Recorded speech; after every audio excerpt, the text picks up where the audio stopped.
मेरा नाम सुहानी है।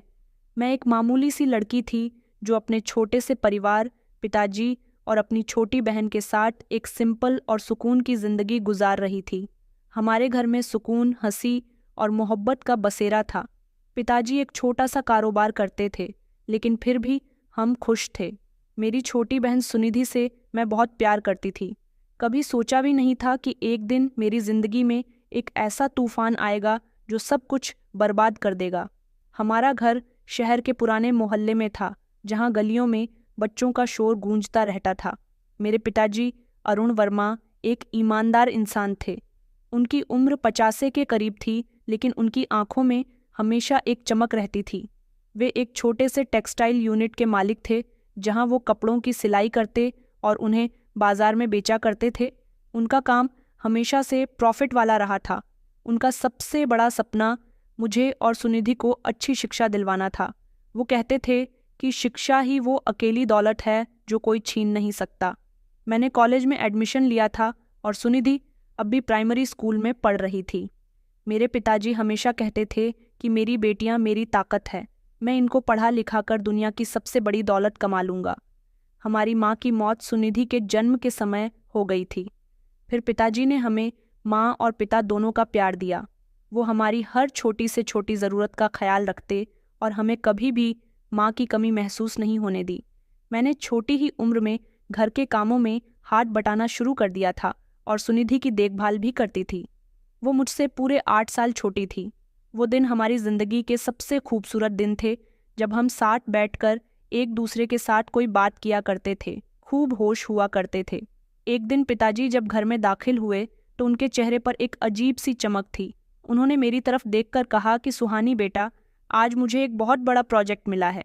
अगर ये कामयाब हो गया तो हमारी सारी परेशानी खत्म हो जाएगी। उन्होंने बताया कि उन्हें एक बड़े टेक्सटाइल से ऑर्डर ठेके पर मिला है, जो एक फेमस ब्रांडी के लिए कपड़े तैयार करने का था। ये एक ऐसा मौका था जो उन्हें सालों की मेहनत के बाद मिला था, लेकिन उनके लिए उन्हें एक टीम की और कुछ मशीन्स की ज़रूरत थी। उनके पास इतने इंतज़ाम नहीं थे कि वो अकेले इस प्रोजेक्ट को शुरू कर सकें, और इसी सिलसिले में उनकी मुलाकात शहर के एक बड़े बिजनेसमैन धीरज कपूर से हुई। धीरज कपूर का नाम शहर में जाना पहचाना जाता था। वो एक कामयाब बिजनेसमैन थे जिनके काफ़ी सारे कारोबार थे। उनकी दौलत अच्छी भी थी और बुरी भी। कुछ लोग उन्हें शरीफ इंसान समझते थे, जबकि कुछ लोग उन्हें लालची और बेरहम इंसान कहा करते थे। पिताजी ने बताया कि धीरज कपूर ने उन्हें इस प्रोजेक्ट में टीम देने की ऑफ़र की है और ये उनके लिए एक सुनहरा मौका है। पिताजी ने धीरज कपूर को एक फरिश्ता समझा जो उनके सपनों को हकीकत में बदलने आया था। उन्होंने उसकी बातों पर पूरी तरह से विश्वास कर लिया। धीरज कपूर ने मेरे पिताजी को बड़े बड़े सपने दिखाए, उन्हें यकीन दिलाया कि ये प्रोजेक्ट उन्हें आसमान की बुलंदियों तक पहुंचा देगा। मेरे पिताजी ने अपनी सारी जमा पूंजी, जो उन्होंने सालों की मेहनत से बचाई थी, इस प्रोजेक्ट में लगा दी। उन्होंने कुछ कर्ज भी लिया और इस उम्मीद पर कि ये प्रोजेक्ट उन्हें जल्दी सब कुछ वापस कर देगा। कुछ समय तक तो सब कुछ ठीक चलता रहा। नई मशीन लगाई, मजदूरों की संख्या बढ़ गई और काम तेज़ी से आगे बढ़ने लगा। मेरे पिताजी बहुत खुश थे। वो हमेशा कहते थे कि सुहानी, अब तुम्हारी शिक्षा में कोई रुकावट नहीं आएगी। सुनिधि को भी अच्छे कॉलेज में एडमिशन दिलवाऊंगा और हम लोग एक बड़े से घर में शिफ्ट हो जाएंगे और तुम्हारी शादी भी खूब धूमधाम से करेंगे। उनकी आंखों में एक चमकता हुआ फ्यूचर दिखाई दे रहा था, लेकिन ये खुशी ज़्यादा दिनों तक कायम नहीं रह सकी। धीरे धीरे मुझे महसूस होने लगा कि पिताजी फिर से परेशान रहने लगे हैं। उनके चेहरे पर फिक्र लौट आई थी। वो रातों को जागने लगे थे, गहरी सोच में डूबे रहते थे। उनके चेहरे की हंसी कहीं गायब हो गई थी। मैंने उनसे कई बार पूछा था कि क्या बात है, लेकिन उन्होंने कुछ नहीं बताया। कहते थे कि बस मामूली सी परेशानी है, मगर मैं जानती थी कि मामूली सी परेशानी नहीं थी।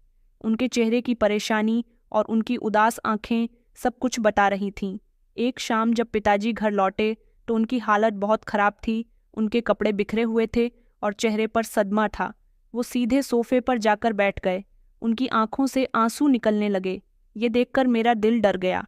मैंने उन्हें कभी इतना लाचार नहीं देखा था। मैंने कहा, पिताजी क्या हुआ?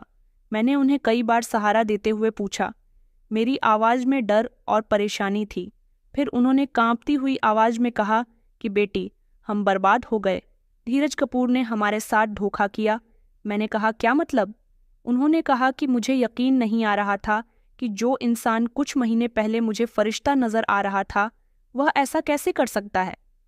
पिताजी ने बताया कि धीरज कपूर ने प्रोजेक्ट के सारे फंड्स गायब कर दिए थे और अब वो हमें दिवालिया करार देने की धमकी दे रहा है।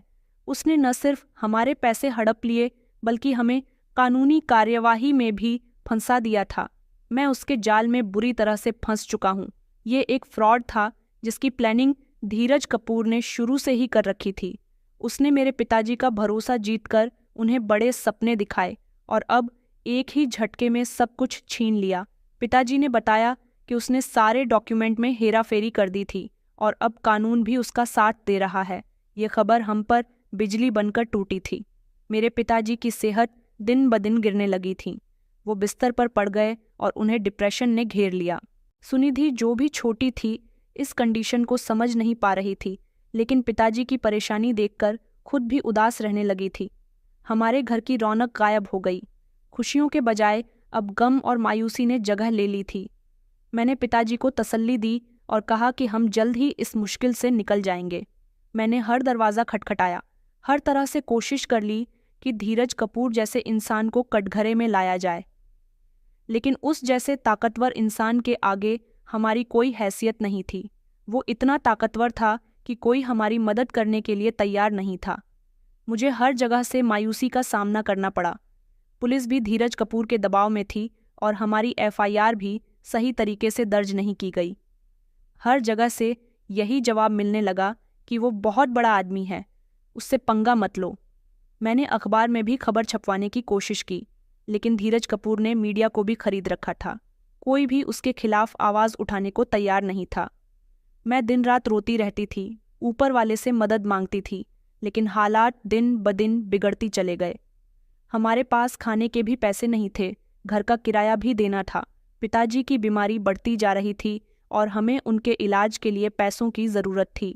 मैंने अपनी पढ़ाई भी छोड़ दी थी ताकि पिताजी का ख्याल रख सकूं और कोई काम कर सकूं, लेकिन कोई काम भी नहीं मिल रहा था। एक शाम जब मैं अदालत से मायूस होकर घर वापस लौट रही थी, तो एक काली चमकती हुई गाड़ी मेरे पास आकर रुकी। बहुत अमीर आदमी की लगती थी। उसमें से एक इंसान निकला, हट्टा कट्टा हैंडसम था, लेकिन उसकी आंखों में एक अजीब तरह का घमंड था। ये धीरज कपूर का बेटा रोहित कपूर था। मैंने उसे पहले कभी नहीं देखा था। उसकी उम्र 28 साल के करीब होगी। उसकी पर्सनैलिटी से डर लग रहा था। उसने एक लिफाफा मेरे हाथ में थमाया और कहा कि ये तुम्हारे पिता के लिए है। इसे पढ़कर वो खुद समझ जाएंगे कि उनकी गलती कितनी बड़ी थी। उसके बाद वो गाड़ी में बैठकर चला गया। मैं लिफाफा लेकर घर आई। पिताजी ने जब लिफाफा खोला तो उसमें एक दस्तावेज था, जिस पर लिखा हुआ था कि अगर हमने 1 हफ्ते के अंदर धीरज कपूर की सारी शर्तें कबूल नहीं की तो वो न सिर्फ हमारे घर को नीलाम करवा देगा बल्कि मेरे पिता को भी जेल भिजवा देगा। इस दस्तावेज के साथ एक फोटो भी थी जिसमें सुनिधि स्कूल से घर लौट रही थी और उसके पीछे एक काली गाड़ी खड़ी थी। ये एक साफ साफ धमकी थी कि अगर हमने उनकी बात नहीं मानी तो वो सुनिधि को भी नुकसान पहुंचा सकते हैं। ये देखकर मेरे पिताजी की आंखों में आंसू आ गए।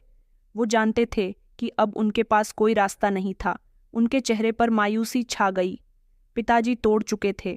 उन्होंने कहा कि बेटी, हम उनसे मुकाबला नहीं कर सकते, हमें उनकी शर्तें माननी ही पड़ेगी। मैंने कहा, कैसी शर्त है पिताजी?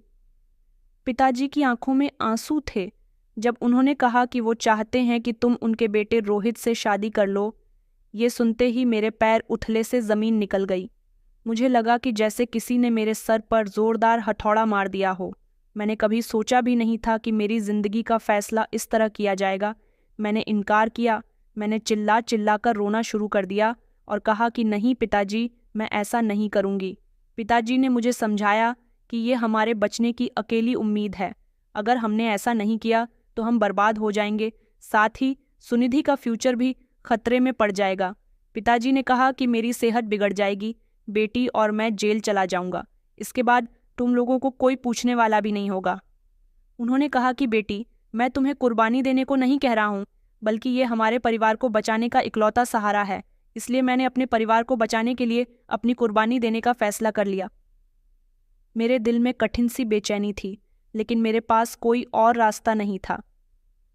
रोहित कपूर से शादी करने पर मैंने हाँ कर दी थी। मेरी आंखों से आंसू बह रहे थे, लेकिन मैंने अपने दिल को मजबूत कर लिया था। सिंपल तरीके से शादी हुई, जिसमें रोहित के खानदान के कुछ मेंबर और मेरे पिता, मेरी बहन भी शामिल थे। कोई खुशी नहीं थी, सिर्फ एक गहरा दुख और मायूसी थी। रोहित ने मुझे कभी मोहब्बत की नज़र से नहीं देखा। उसकी आंखों में वही बदले की आंख थी जो मैंने पहली बार देखी थी। वो मुझे सिर्फ एक हथियार समझता रहा, एक ऐसा हथियार जिसके जरिए वो मेरे पिता से अपने पिता के नुकसान का बदला ले सके। उसकी नज़र में मुझे हमेशा नफरत नजर आती थी। शादी के बाद मेरी जिंदगी एक कैद में बदल गई। रोहित ने मुझे अपने घर के छोटे से कमरे में कैद करके रखा था। ये एक बहुत बड़ा बंगला था जिसमें हर तरह की सहूलियतें मौजूद थीं, लेकिन मेरे लिए किसी जेल से कम नहीं था। वो मुझे कभी बाहर जाने नहीं देता था, ना ही मुझे किसी से मिलने दिया करता था। मेरे पिताजी और सुनिधि भी मुझसे दूर हो चुके थे। उनसे मेरा कोई कांटेक्ट नहीं था। मुझे उनसे मिलने की परमिशन ही नहीं थी। मैं उनसे मिलना चाहती थी। मुझे उनकी बहुत याद आती थी। मैं दिन रात अपनी किस्मत पर रोती रहती थी, लेकिन वहाँ कोई मेरी फरियाद सुनने वाला नहीं था। कोई मेरे आंसू देखने वाला नहीं था, बल्कि मेरे आंसू तो इन लोगों को अच्छे लगते थे। रोहित मुझे हर समय दलील करता रहता था, मेरे परिवार की बेइज्जती करता रहता था। वो मेरे परिवार को बुरा भला कहता रहता था और मुझे एहसास दिलाता था कि मैं सिर्फ उसके बदले का एक जरिया हूँ। उसने कहा कि तुम्हारे पिता ने मेरे पिता को बर्बाद कर दिया। वह हमेशा यही कहा करता था और कहता था कि अब तुम उसकी कीमत अदा करोगी। उसके शब्द मेरे दिल पर गहरे जख्म कर दिया करते थे। वो मुझे कभी अकेला नहीं छोड़ता था और उसकी मौजूदगी मुझे हर लम्हा परेशानी देती थी। मैंने महसूस किया कि रोहित का बदला सिर्फ मेरे पिता से नहीं था, बल्कि उसके पीछे कोई और गहरी कहानी छुपी हुई थी। वो हमेशा मेरे पिता को धोखेबाज कहता था, लेकिन मैं जानती थी कि मेरे पिता कभी किसी को धोखा नहीं दे सकते। उन्होंने अपनी सारी जिंदगी ईमानदारी से गुजार दी थी। मोहल्ले में कोई भी उनकी बुराई नहीं कर सकता था, क्योंकि हर कोई उनकी शराफत के बारे में अच्छी तरह से जानता था। जब मैं रोहित के घर पहली बार पहुंची, एक ऐसे इंसान ने मुझे सबसे ज्यादा हैरान कर दिया। वो थी रोहित की माँ, जिन्हें घर में सब लोग बड़ी मालकिन कहते थे। वो एक समझदार औरत थी। उनकी आंखों में एक गहरी थकन थी, चेहरे पर धीमी सी मुस्कुराहट थी, लेकिन दिल जैसे बहुत सारे जख्मों से टूटा हुआ हो। रोहित जितना सख्त इंसान था, उसकी माँ उतनी ही खामोश दिखाई देती थी। कभी मेरे सामने नहीं आई, बस दूर से मुझे देखती रहती थी, जैसे वो मेरी तकलीफ को समझने की कोशिश कर रही है। एक दिन रोहित ने मुझे कमरे में बंद किया हुआ था। वैसे तो मैं अक्सर कमरे में बंद ही रहती थी, लेकिन कमरा लॉक्ड नहीं था, सिर्फ नॉर्मली बाहर से बंद था। रोहित की माँ खामोशी से मेरे पास आई, मेरे लिए खाना लेकर आई। उन्हें देखकर मैं हैरान हुई। वो मेरे बराबर में बैठ गई और धीरे से कहने लगी कि खाना खा लो बेटा, मैं जानती हूँ कि तुम बहुत बड़ी तकलीफ से गुजर रही हो। ये बात बिल्कुल सच थी, क्योंकि मैं अभी भी कैद में ही थी। मेरे आंसू निकलने लगे। उन्होंने मेरी तरफ देखा और मुझे तसल्ली देने लगी। उनकी आंखों में दर्द था, एक माँ का दर्द जिसने अपने बेटे को नफरत से भरते हुए देखा और अपने पति को साथ छुपाते हुए देखा। उन्होंने कहा कि बेटा, मैं भी मजबूर हूँ। मेरे पति ने मेरे बेटे को झूठ बोलना सिखाया, बदला लेना सिखाया, कभी लोगों की इज्जत करना नहीं सिखाया।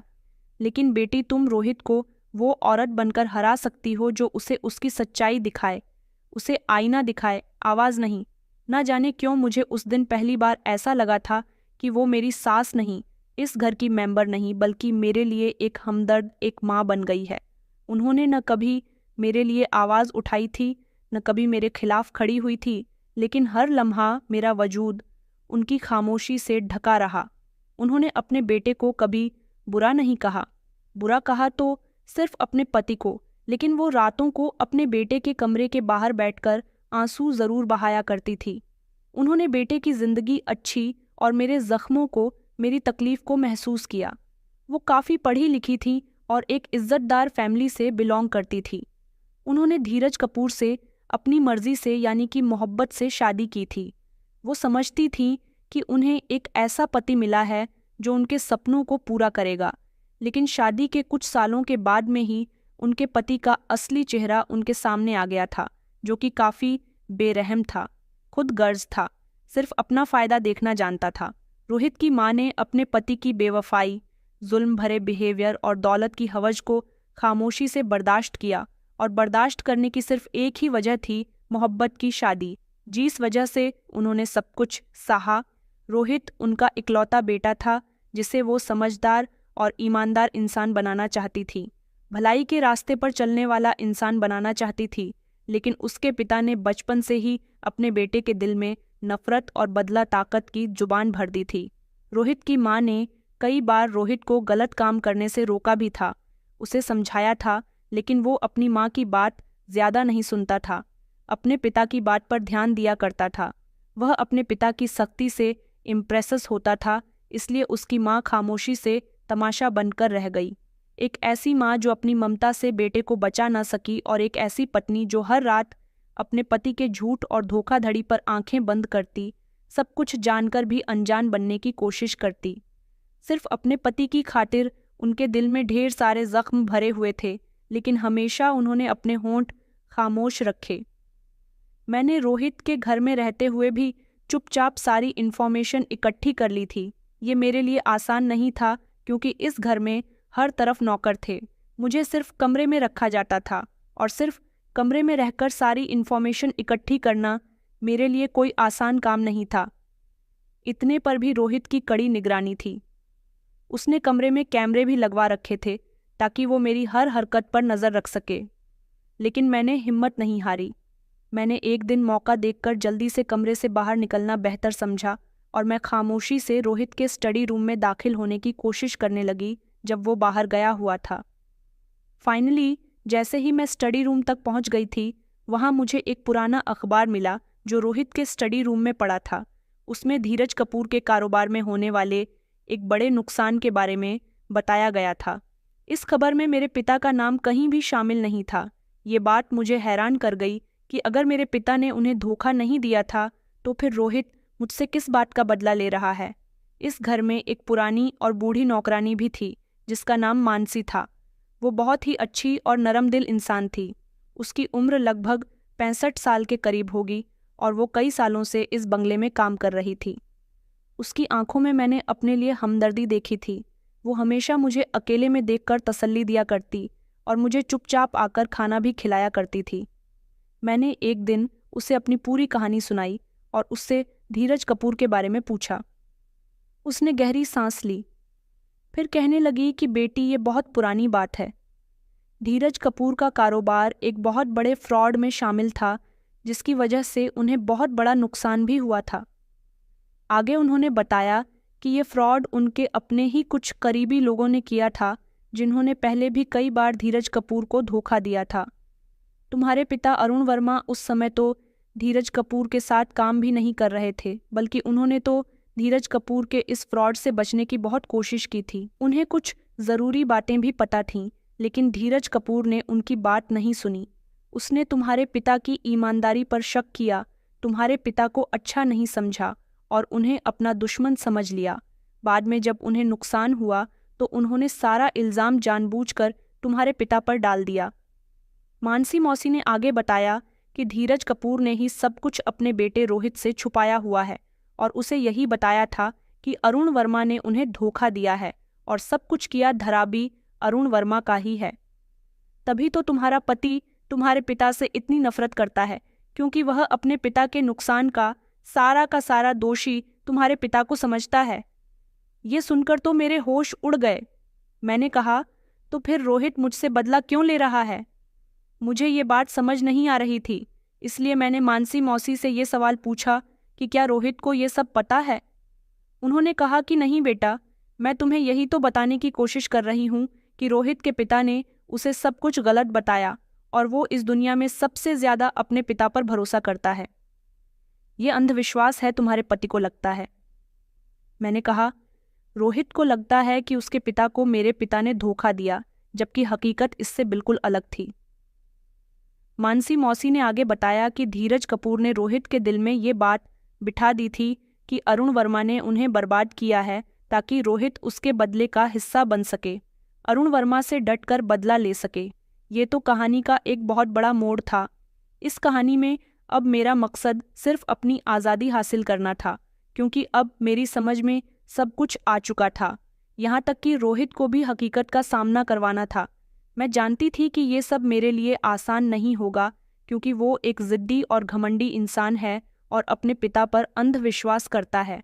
लेकिन मैं हिम्मत हारने वालों में से नहीं थी। मुझे लड़ना था। मैंने मानसी मौसी की मदद से कुछ डॉक्यूमेंट्स इकट्ठे करना शुरू किए, जो धीरज कपूर के फ्रॉड और मेरे पिता की बेगुनाही का सबूत थे। मानसी मौसी ने कुछ पुराने बैंक की स्टेटमेंट ढूंढने में मदद की, जो धीरज कपूर के इस फ्रॉड को बिना काम कर सकते थे। ये डॉक्यूमेंट रोहित के स्टडी रूम में एक पुरानी अलमारी में छुपे हुए थे। मानसी मौसी ने बताया कि धीरज कपूर ने ये दस्तावेज इसलिए छुपा रखे थे ताकि कोई उन तक ना पहुंच सके। मेरे लिए अब ये खेल आसान होता जा रहा था। उधर रोहित की माँ की नज़र जब मुझ पर पड़ती तो वो मुझे कभी टोकती नहीं थी, क्योंकि वो समझ गई थी कि मैं क्या काम कर रही हूँ, बल्कि वो मेरी मदद कर दिया करती थी। अपने पति को बेनकाब वो भी करना चाहती थी। वो मेरी हरकतों पर पर्दा डाल रही थी और मेरे सीक्रेट को सलामत रख रही थी।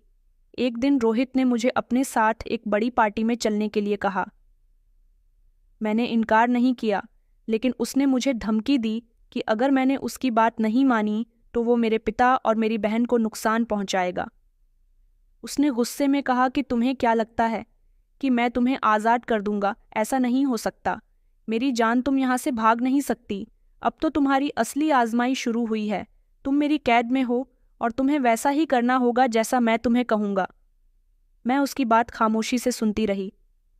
मैं मजबूर थी, मुझे उसकी बात माननी पड़ी। मैंने अपने दिल में फैसला कर लिया था कि यही वो मौका है जब मैं किसी से मदद मांग सकती हूँ। पार्टी शहर के एक बहुत महंगे होटल में थी। रोहित ने नौकरानी के हाथों एक बहुत महंगी ड्रेस भिजवाई थी, जिसे पहनकर मैं तैयार हो गई थी। मैं जब उसके सामने आई तो उसकी आंखों में वही घमंड था। पार्टी में मैंने देखा कि वहाँ रोहित के पिता भी मौजूद थे। वो मुझे देखकर मुस्कुराने लगे। उनके चेहरे की मुस्कुराहट नफरत से भरी हुई थी। पार्टी में रोहित ने मुझे अपनी प्रॉपर्टी की तरह पेश किया, जैसे मैं कोई बेजान चीज़ हूँ। वो मुझे अपने दोस्तों से मिलवाना और कहता कि ये मेरी पत्नी है, सुहानी। उसके दोस्त भी मुझे अजीब अजीब नज़रों से देख रहे थे। ये सब देखकर मुझे बहुत दुख हुआ। मेरा दिल चाहा कि मैं चीख चीख कर सबको बता दूं कि किसने मुझे पत्नी की तरह नहीं बल्कि किसी कैदी की तरह रखा हुआ है, लेकिन मैं खामोश रही क्योंकि मुझे अपने पिता और बहन की फिक्र थी। पार्टी में मुझे एक ऐसा इंसान मिला जो मेरे पिता को बहुत अच्छे से जानता था, यहाँ तक कि वो मेरे पिताजी के पुराने दोस्त थे, विनोद अंकल। मेरे पिताजी ने किसी ज़माने में उनके साथ काम किया था। वो मुझे देखकर बहुत हैरान हुए, क्योंकि जब उन्होंने मुझे देखा था तब मैं बहुत छोटी थी, लेकिन आज भी वो मेरा चेहरा देखकर मुझे फ़ौरन पहचान गए थे। वो खुशी से मेरे पास आए और कहने लगे कि सुहानी बेटा, तुम यहाँ? उन्होंने हैरानी से मुझसे सवाल किया। मैंने मौका देखकर खामोशी से एक कोने में ले जाकर उनसे बात की। वहाँ मैंने उनको अपनी पूरी कहानी सुनाई, अपनी मजबूरी, धीरज कपूर का धोखा और रोहित की कैद के बारे में भी मैंने उन्हें बताया। यहाँ तक कि मानसी मौसी से मिली हुई सारी इन्फॉर्मेशन के बारे में भी मैंने उन्हें बताया। विनोद अंकल ने मेरी बात ध्यान से सुनी और उनकी आंखों में गुस्सा और दुख आ गया था। उन्होंने कहा कि मैं जानता था कि धीरज कपूर अच्छा आदमी नहीं है। उन्होंने कहा, लेकिन ये उसने अच्छा नहीं किया। ये सब तो बहुत बड़ा अत्याचार है। विनोद अंकल ने मुझे यकीन दिलाया कि वो मेरी मदद ज़रूर करेंगे और धीरज कपूर की असलियत सबके सामने लेकर आएंगे। उन्होंने मुझे अपना एक पर्सनल नंबर दिया, जो एक ईमानदार और समझदार वकील का था, और कहा कि वो इस वकील से मेरी मुलाकात का बंदोबस्त करेंगे। मेरे दिल को खुशी हुई थी कि वो मेरे लिए एक उम्मीद के किरण बनकर आए थे। विनोद अंकल ने मुझे कुछ एडवाइस भी दी थी और कुछ ऐसी ज़रूरी बातें भी बताई थीं जो धीरज कपूर के फ्रॉड को साबित करने के लिए हमारे लिए मददगार साबित हो सकती थीं। उन्होंने मुझे बताया कि धीरज कपूर ने कई और लोगों के साथ भी ऐसा ही फ्रॉड किया है और उन सब के पास भी उनके खिलाफ काफ़ी सबूत मौजूद हैं। उन्होंने मुझे एक पुरानी फाइल भी दी थी जिसमें धीरज कपूर के खिलाफ कुछ कानूनी दस्तावेज मौजूद थे। मैंने विनोद अंकल की मदद से और भी ज़्यादा जानकारी इकट्ठी की और रोहित को सच्चाई से आगाह करने की कोशिश की। घर जाकर उसे मैंने वो सारे सबूत और दस्तावेज दिखाए जो मेरे पिता की बेगुनाही को साबित कर रहे थे। मैंने उसे मानसी मौसी को बुलाकर उनकी गवाही भी सुनवाई थी, ताकि उसे यकीन हो सके कि उसके घर में रहने वाली एक नौकरानी भी उसके पिता की हकीकत को जानती है। जिस दिन दरवाजे के सामने खड़े होकर धीरज कपूर रोहित के पिता के फ्रॉड की पुरानी कहानी सुनाई, मानसी मौसी ने रोहित को बताया कि उसका पिता किस तरह लोगों को धोखा देता है और ये काम अब से नहीं बल्कि न जाने कितने सालों से करता आ रहा है, और किस तरह से उसने अरुण वर्मा को फंसाया था। पहले तो रोहित ने मेरी बात पर यकीन नहीं किया, क्योंकि कोई भी बेटा इतनी आसानी से अपने पिता की गलतियों को कैसे एक्सेप्ट कर सकता है, और वो भी ऐसा बेटा जो अपने पिता पर अंधा भरोसा करता हो। इसलिए सबसे पहले उसने मुझे झूठा साबित कर दिया और कहा कि मैं उसे धोखा देने की कोशिश कर रही हूँ, उसे उसके पिता के खिलाफ भड़का रही हूँ, उसके पिता के खिलाफ झूठ बोल रही हूँ। मैं चाहती हूँ कि वह अपने पिता से दूर हो जाए, और ऐसी चालाकी दिखाकर मैं यहाँ से भागने में कामयाब रहूंगी। वह गुस्से में जोर जोर से चिल्लाने लगा। उसने कहा कि मेरे पिता ने मुझे बताया था कि धोखा उनको तुम्हारे बाप ने दिया था। यहाँ तक कि उसने मुझे धमकी भी दी थी कि अगर मैंने उसे उसके पिता के खिलाफ भड़काया या उनके खिलाफ कोई भी बात की, ये सारी बातें दोबारा कहीं, तो वो मुझे और ज़्यादा परेशान करेगा, मुझे और ज़्यादा तकलीफ देगा। मैं उसकी धमकियों से डरने वाली नहीं थी। मैंने हिम्मत नहीं हारी। मैंने उसे बार बार समझाया, प्यार से समझाया, चिल्लाकर समझाया, उसर से समझाया और सबूत भी दिखाए, और उससे कहा कि वो खुद इस बात की छानबीन कर सकता है। मैंने कहा कि अगर तुम्हें लगता है कि मैं झूठ बोल रही हूँ तो तुम खुद सच्चाई का पता लगा लो, सच खुद तुम्हारे सामने आ जाएगा। मैंने उसे विनोद अंकल की दी हुई फाइल भी दिखाई थी, जिसे देखकर रोहित एक कन्फ्यूजन में फंस गया था। वो काफ़ी देर तक सोचता रहा। एक तरफ उसके पिता की बातें थीं तो दूसरी तरफ मेरे दिखाए गए सारे सबूत थे, और सबसे ज़्यादा अहम चीज़ उसके घर की सबसे पुरानी और बूढ़ी नौकरानी की गवाही।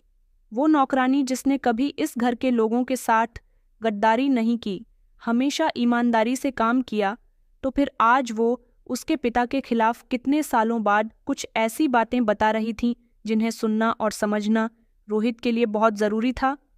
उसने अपने पिता से इस बारे में बात की, लेकिन धीरज कपूर ने उसे झूठा साबित कर दिया और कहा कि वो लड़की तुम्हें बहका रही है, वो एक लालची लड़की है, बिल्कुल अपने पिता की तरह। बेटा, तुम उसकी बातों पर यकीन मत करो। रोहित के पिता ने उसे इमोशनली ब्लैकमेल करना शुरू कर दिया था, ताकि उनका बेटा उनके खिलाफ खड़ा ना हो जाए। वो नहीं चाहता था कि उसके बेटे के सामने उसकी सारी सच्चाई आए। वो अपने बेटे की नज़रों में गिरना नहीं चाहता था। रोहित ने खुद इस बात की छानबीन करने की कोशिश की। उसने अपने कुछ भरोसेमंद लोगों को इस मामले की तहकीकात करने का हुक्म दिया और कुछ पुराने रिकॉर्ड्स भी खंगाले।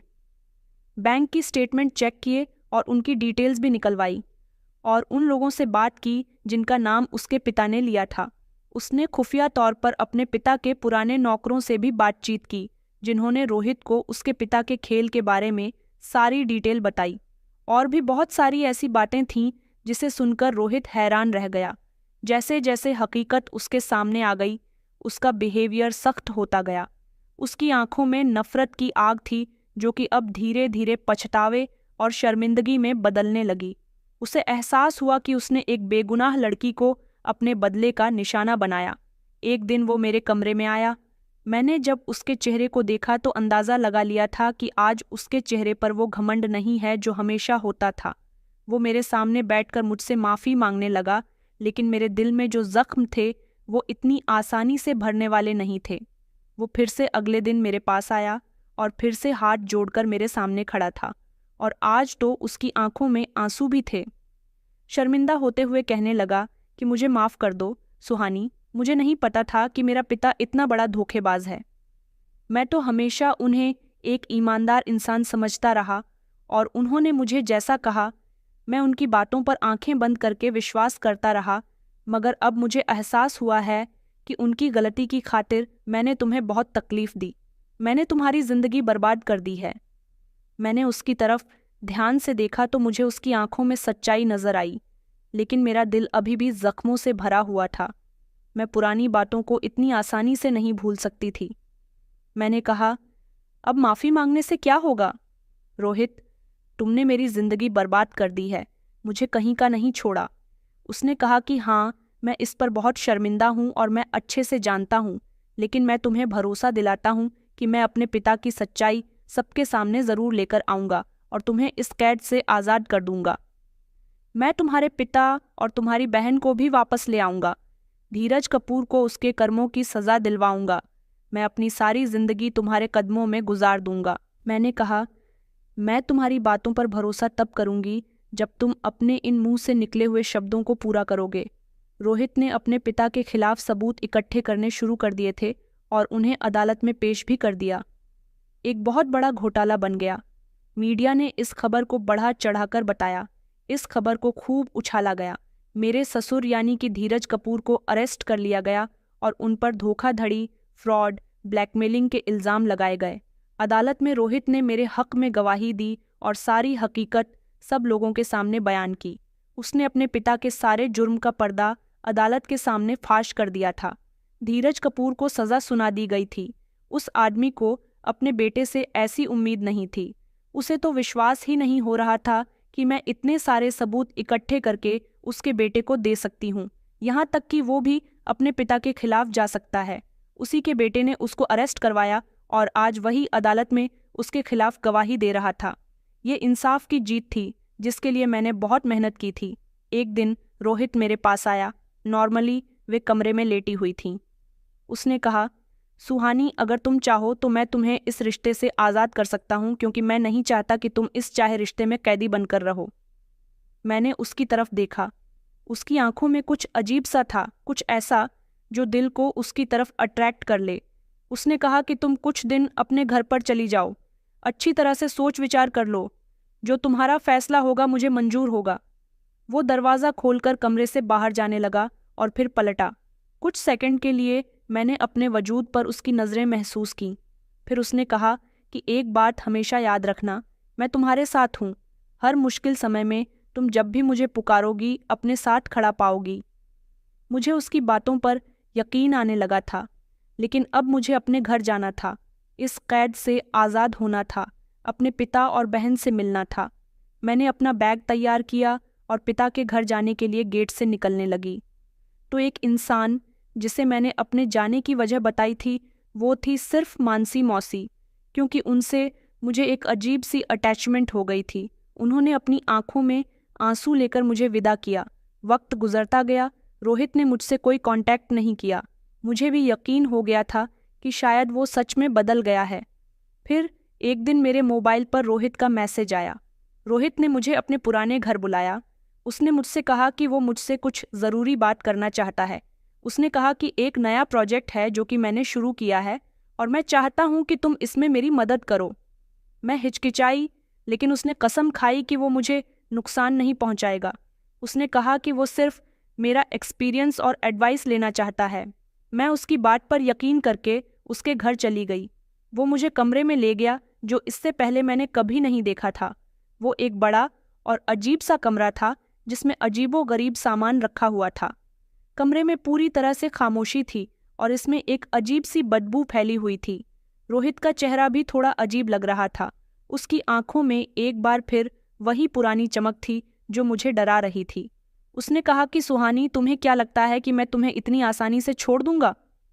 उसकी आवाज़ में एक शैतानी हंसी थी। मेरे दिल की धड़कनें तेज हो गईं। मुझे लगा जैसे मैं उसके जाल में फंस गई हूं। मैंने चौंक कर कहा कि क्या मतलब है तुम्हारा? मेरी आवाज़ कांप रही थी।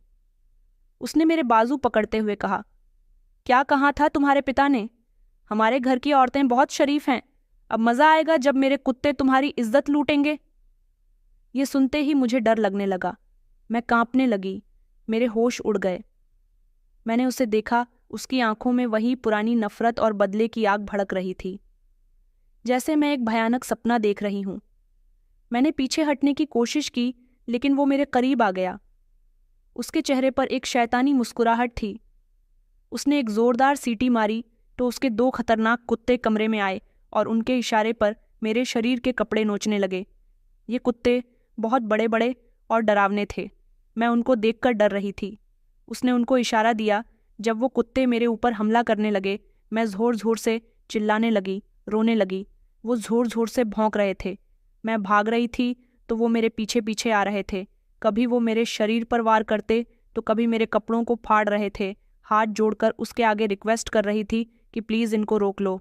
उन्होंने मुझे काफ़ी हद तक ज़ख्मी कर दिया था, मगर वो मेरी कोई बात नहीं सुन रहा था, बल्कि मुझे ऐसी हालत में देखकर ज़ोर ज़ोर से हंस रहा था। उसने इतने में ही मेरे पिताजी को फ़ोन लगाया और कहा कि देख लो, आज तुम्हारी बेटी के साथ क्या हो रहा है। उसने मेरी वीडियो बनाकर मेरे पिताजी को भेज दी थी। मुझे लगा जैसे मेरे शरीर से जान निकल जाएगी। मैं रो रही थी, ऊपर वाले से प्रार्थना कर रही थी और वो कुत्ते मुझे परेशान कर रहे थे। उन्हें मुझे परेशान करते हुए लगभग 2 मिनट गुजर गए थे। उन्होंने मुझे काफ़ी हद तक ज़ख्मी कर दिया था। उनके नाखूनों के निशान और काटने के निशान मेरी टांग और हाथों पर आ गए थे और चीखते चीखते मेरी हालत बुरी हो गई थी। इतने में ही वहाँ पर पुलिस आ गई। पुलिस ने जब ये सब देखा तो फौरन पुलिस ने इस सब हंगामे को रुकवाया। ये सब देखकर रोहित हैरान रह गया था कि इस समय यहाँ पर पुलिस कैसे आ गई। पुलिस ने कुत्तों को जैसे तैसे रुकवा दिया था और उन्हें कमरे से बाहर निकलवाया। मौके पर पुलिस ने आकर मुझे बचा लिया था और रोहित को हिरासत में ले लिया। पुलिस को यहाँ बुलवाने वाला इंसान कोई और नहीं बल्कि उसकी अपनी माँ थी, जिन्होंने अभी तक मुझे परेशान होते हुए देखा था। मगर अब जब उनके बेटे ने मुझ पर कुत्तों से जानलेवा हमला करवाया था तो ये सब वो देख नहीं सकी, इसलिए उन्होंने पुलिस को बुलाना बेहतर समझा। उन्हें मुझसे हमदर्दी थी। ये बात जब रोहित को पता चली तो वो हाथ पैर हिलाने लगा। पुलिस ने उसके हाथों में हथकड़ियाँ डाल दी थी। उसने कहा कि माँ को शर्म नहीं आती, इस लड़की के लिए अपने बेटे को अरेस्ट करवा रही हो। उसकी माँ ने कहा कि नहीं बेटा, मुझे शर्म तो तब आई थी जब तुम भी अपने पिता की तरह गलत रास्ते पर चलने लगे हो।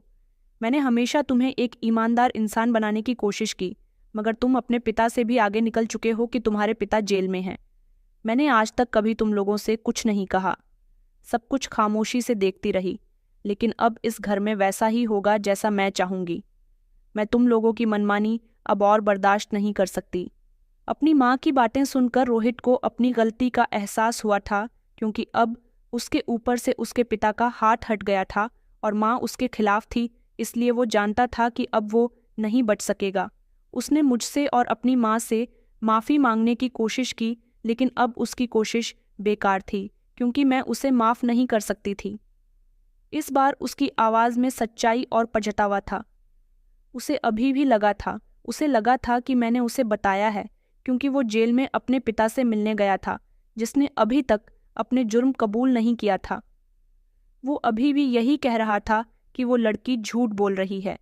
वो अपने पिता के पास गया तो उसे अपने पिता की बातों पर यकीन आ गया, इसलिए दोबारा से वो मुझसे बदला लेने के लिए उसने मुझे झूठ बोलकर यहाँ कुत्तों के हवाले कर दिया था। मगर सच तो ये था कि झूठ उसका पिता बोल रहा था। उसने अपने पिता के सारे गैरकानूनी काम बंद करवा दिए थे। पुलिस उसे पकड़कर ले गई। उसकी माँ ने मुझे तसल्ली दी कि अब तुम्हें परेशान होने की कोई ज़रूरत नहीं है, तुम आराम से अपने घर जाओ। मैंने उनका शुक्रिया अदा किया। अस्पताल में 2 दिन तक मेरा इलाज चला, लेकिन इन 2 दिनों में रोहित जेल से बाहर आ गया था, क्योंकि उसकी माँ ने उसे जेल से बाहर निकलवा दिया था।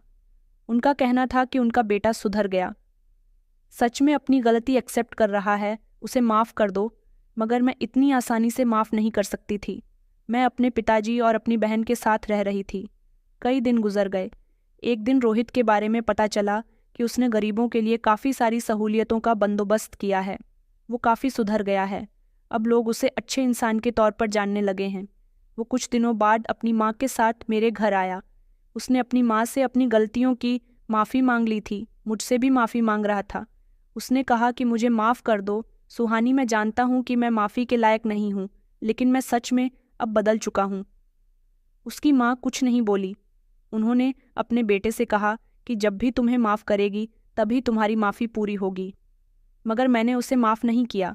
वो सच में पूरी तरह से बदल गया था। उसने अपने पिता के गैरकानूनी कारोबार को बंद करवा दिया और उसकी जगह ईमानदारी से काम करना शुरू कर दिया। ज़रूरतमंद लोगों की मदद करनी शुरू कर दी। उसने और उसकी माँ ने मिलकर अस्पताल बनवाए, स्कूल बनवाए, जिसमें गरीबों के बच्चे मुफ्त में पढ़ सकें और उनका मुफ्त में इलाज हो सके। उसने मेरे पिता को उनका कारोबार भी वापस दिलवा दिया था। मैं अपने पिता के साथ रहने लगी थी। पिताजी की कंडीशन भी अब धीरे धीरे बेहतर होने लगी।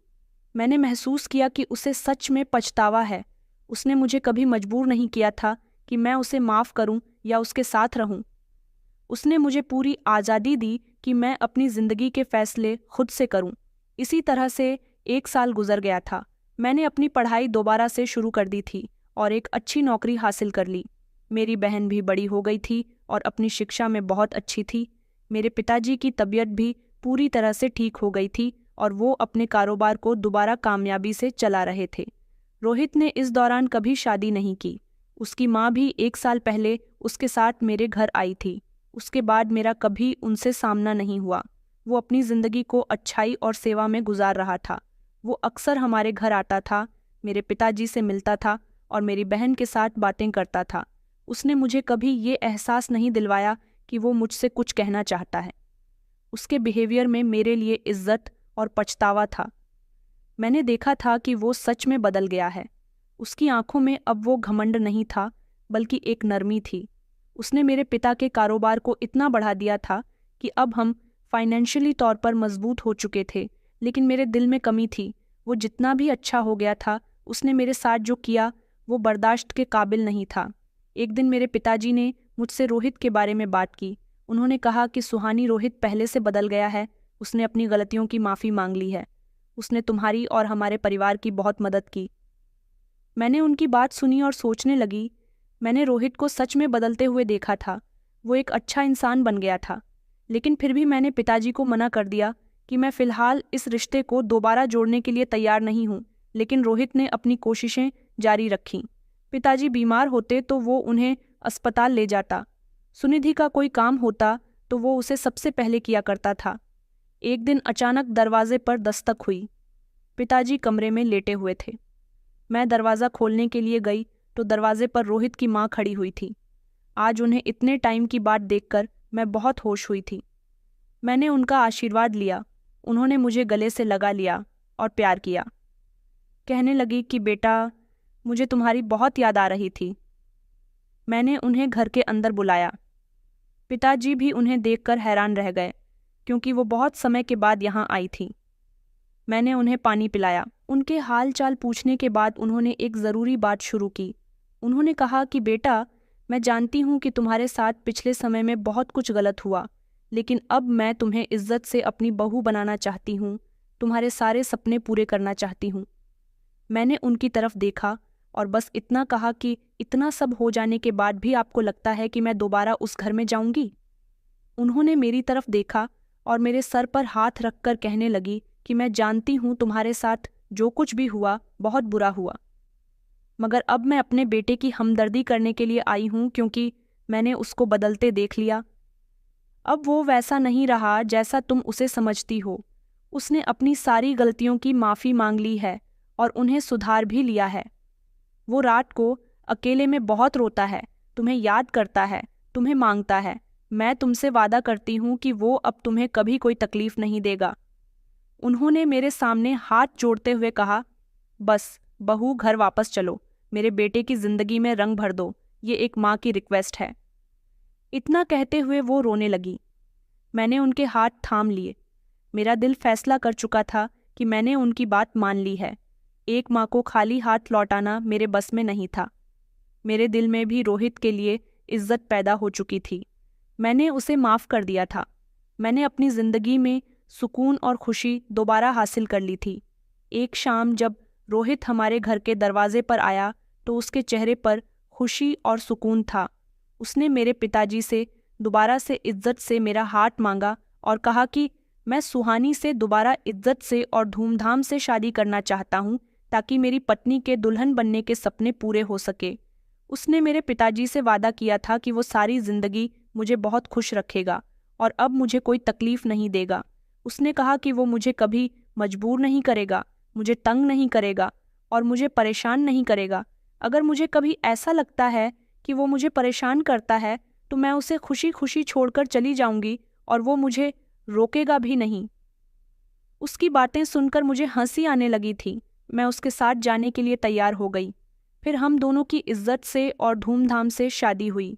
इस बार हमारे रिश्ते में इज्जत और मोहब्बत भी थी। जब मैं रोहित के घर पहुंची तो उसकी माँ ने मेरा धूमधाम से स्वागत किया था और इस बार इस घर में मेरे लिए कोई कैद नहीं थी, बल्कि मैं इस घर की मेंबर बनकर वहां शामिल हुई थी। तो दोस्तों, कहानी कैसी लगी कमेंट में ज़रूर बताएं। वीडियो अच्छी लगी तो इसे लाइक करें और हमारे चैनल को सब्सक्राइब करना ना भूलें। धन्यवाद।